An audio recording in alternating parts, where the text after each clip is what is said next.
Hello everybody, welcome back to another video.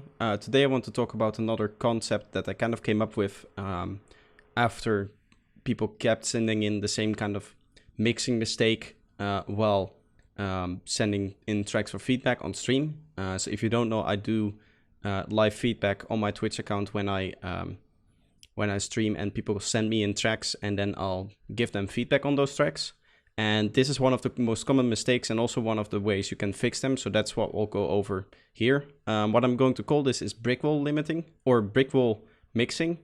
The reason for that is it's going to focus mostly on like building blocks and building up your song in such a way that you don't have to mix as much because there aren't going to be any conflicting elements. So I'll show you a practice session in a little bit, but I first want to talk you a little bit through the theory of what we're going to have. So I'll roll the intro and then I'll talk you through that. Alright, so basically what the fundamentals of brick wall mixing are going to be is imagine a wall made out of bricks. Each element in your song is going to be represented with one brick. You're going to have bricks that are taking a whole bunch of other elements on top of each other, for example a kick and a bass. You can imagine those sitting in the bottom of the wall, because if you take those out, the whole wall will collapse and the whole wall won't work anymore. So those are kind of like the fundamentals of your track. And then as more you go up, there aren't going to be bricks that are less important to the kind of structure of the whole wall. You can take the top bricks off and the rest of the wall will still stand up. So with that in mind, we can build a track in a way that makes sense with that concept in mind. And another concept to take into consideration is that you cannot put infinitely many bricks into your wall. If you have a wall that's 1 meter wide and 2 meters high, there's only such a big amount of bricks that you can put in that wall. So those kind of things, if we keep that in mind and if we use this analogy for our music and constantly keep reminding ourselves about this kind of process and that this is something that we need to think about, we can really make sure that our mix work a lot better. So now let's look at the practical example that I've lined up here. So this is a project that actually comes from a remix that I'm working on from the VCVini remix contest. So this is a version where I deliberately added a few sounds to kind of show you what I mean. And what we're going to do is we're going to eliminate those sounds and we'll see what the difference is and how this kind of example, once we eliminate those sounds, kind of is easier to mix and is nicer to listen to. So let's start here. Now note that this is already a mixed track, but it's still going to sound like it's overwhelmed and there's too much stuff happening, and you'll instantly hear that it's not really sitting well. So let's listen to it.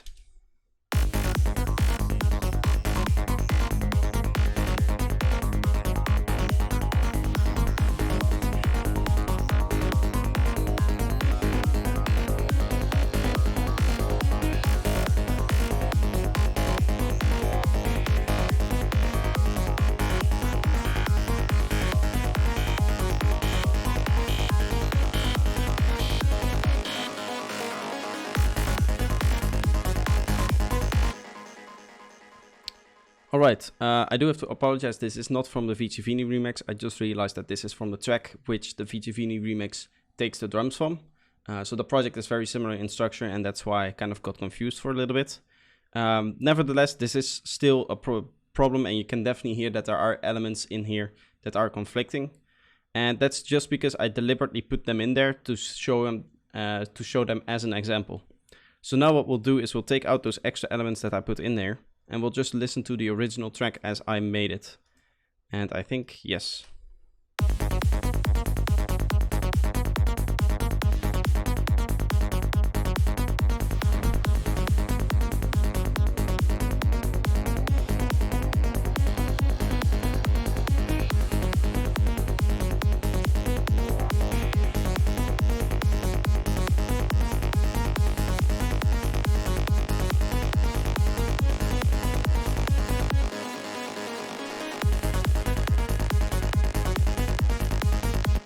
So you can already hear that with just removing a few of the elements that you have in your track, you're deliberately making it easier for yourself to mix the track because there's less stuff for you to deal with. So what I see a lot of people, a lot of young sidetrans producers in general do is they tend to layer too much, and they tend to have too many ideas into a track. So if we look at it, all what we have here is this main idea, which is just these two different layers, where one is this acid lead, which I can listen to before. We have this one acid lead here that consists of multiple layers. And then we have an extra layer playing the exact same melody. So that's also helping making it more uniform and more of the same sound, which again helps it to mix easier.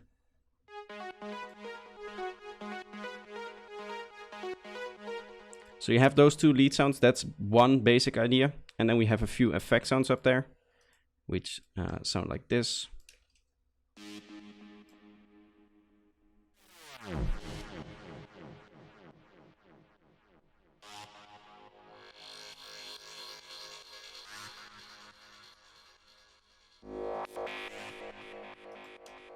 So you can hear these are very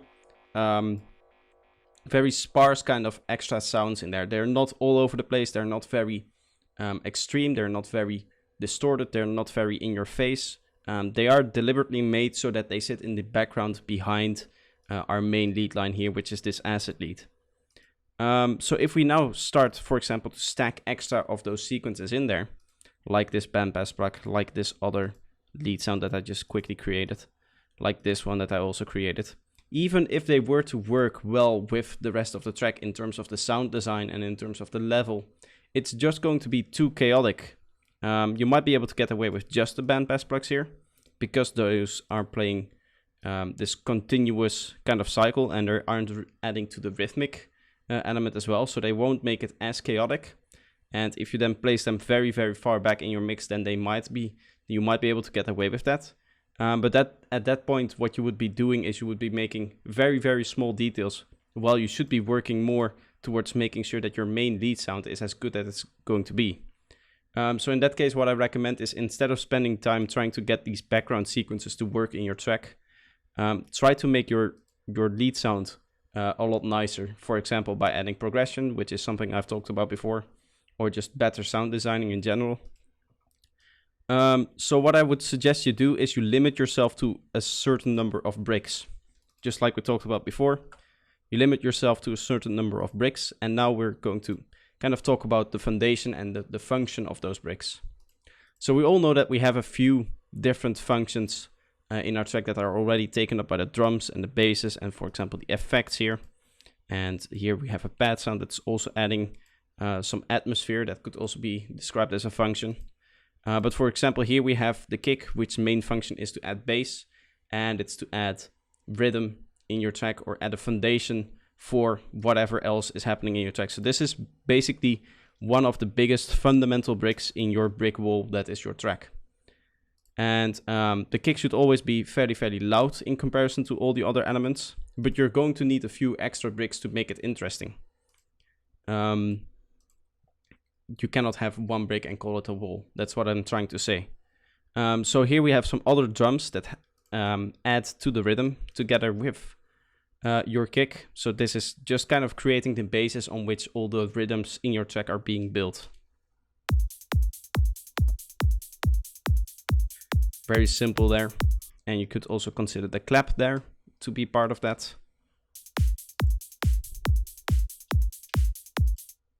So this is kind of setting up your rhythmical foundation. Even if it's very simple, if it's just a 4 to the floor, it's still a foundation for all the other elements to work in. And you can hear that all the lead elements that we have are kind of fitting into that rhythm. They kind of work together with the kick and the hi-hats and the clap here. If we play this, then you can already hear that rhythmically, at least, they kind of worked well together.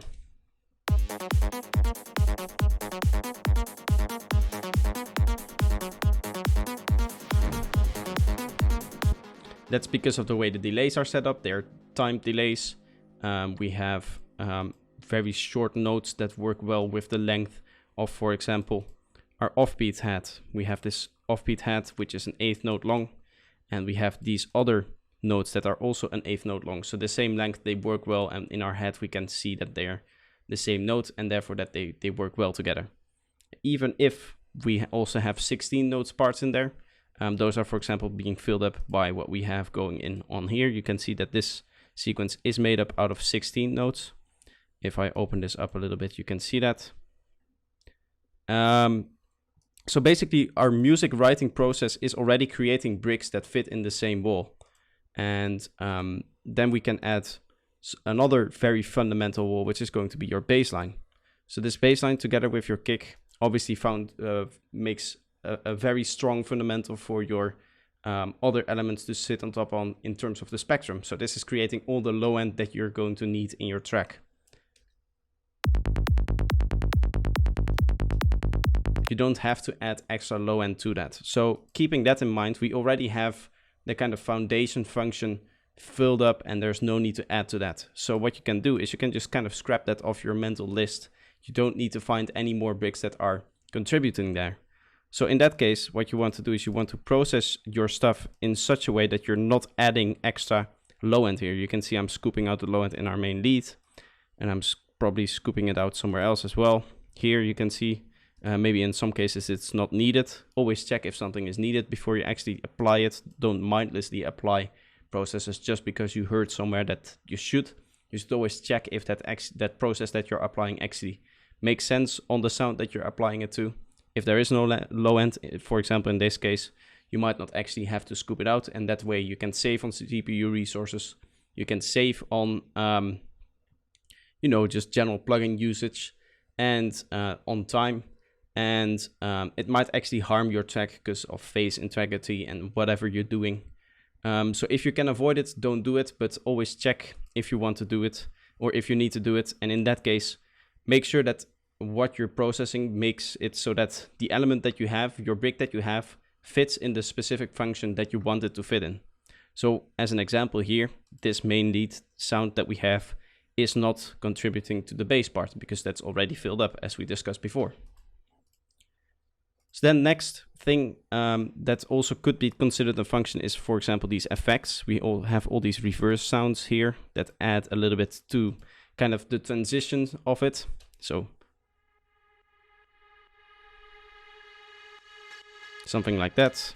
In this case, you see I kind of messed up and didn't put the filter in. What I would do in this case is make sure that that lower part there gets filtered out, but we want to keep the main part here that is providing the actual sound. We want to keep that in there. So that would give us something like this. And here probably going to be the same idea. We have this drop sound. We want to make it so that our low end isn't being affected here. And our function is just for that thing to transition into the next part of your track. So then you can also think of the high end as the same way.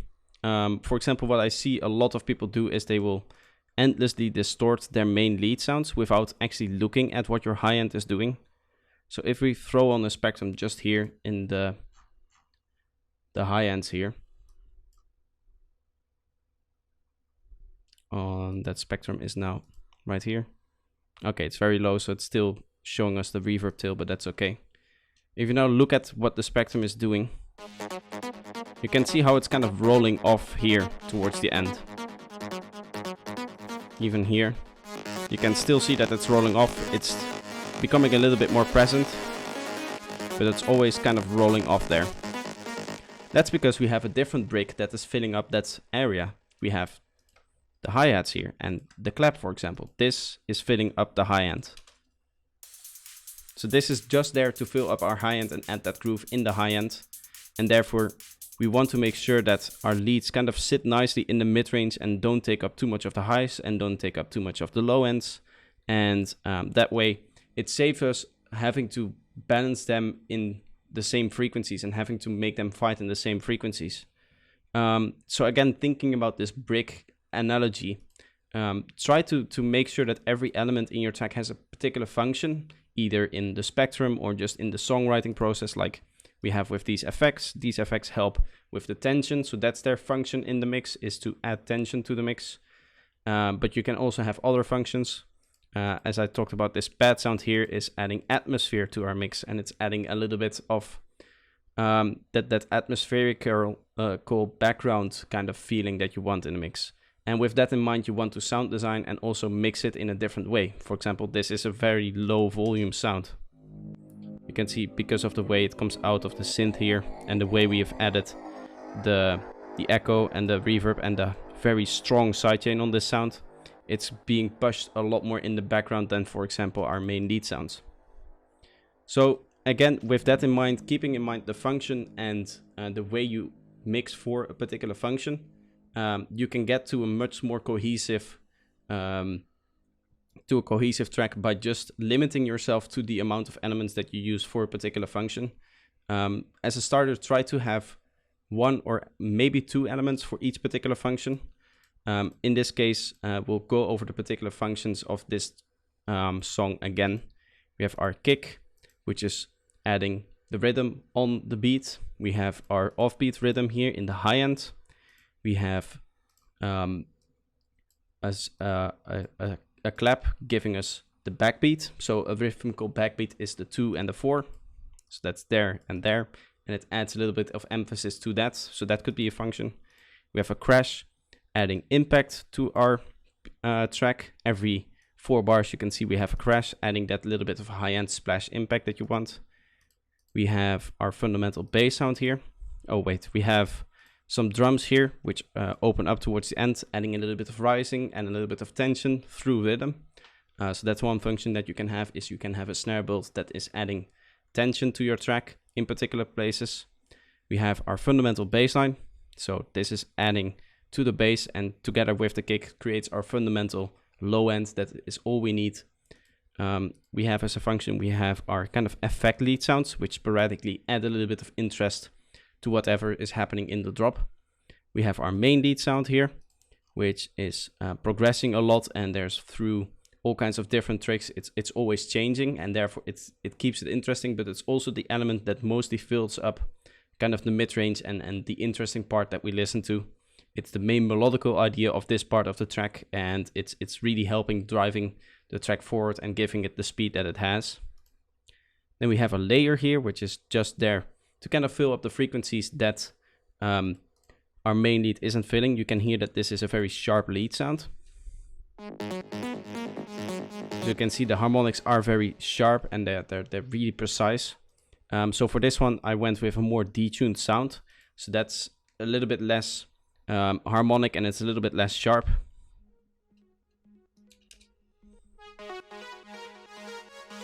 So that's adding a little bit more to kind of the frequencies around our harmonics that we were listening to before. And it's just also helping it up, filling it up, making it sound a little bit warmer and stuff like that. So that's another function that you can have. Obviously, sometimes one function that might not exist. You might have a lead sound that is so good on its own that you don't need any backing lead sounds. So keep that in mind. If you have a lead sound that is very, very interesting and very, very nice sounding and you don't feel like you need anything, just don't add anything just because I tell you that I have it in my track and you think that therefore you should have it.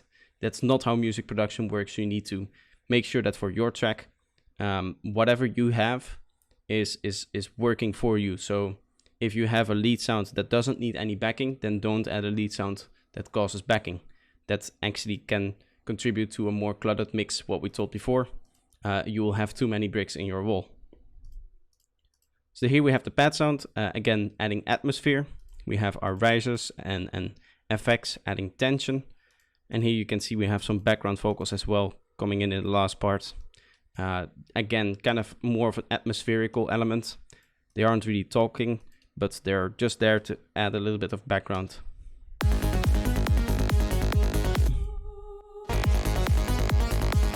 Again, ever so slightly hear them.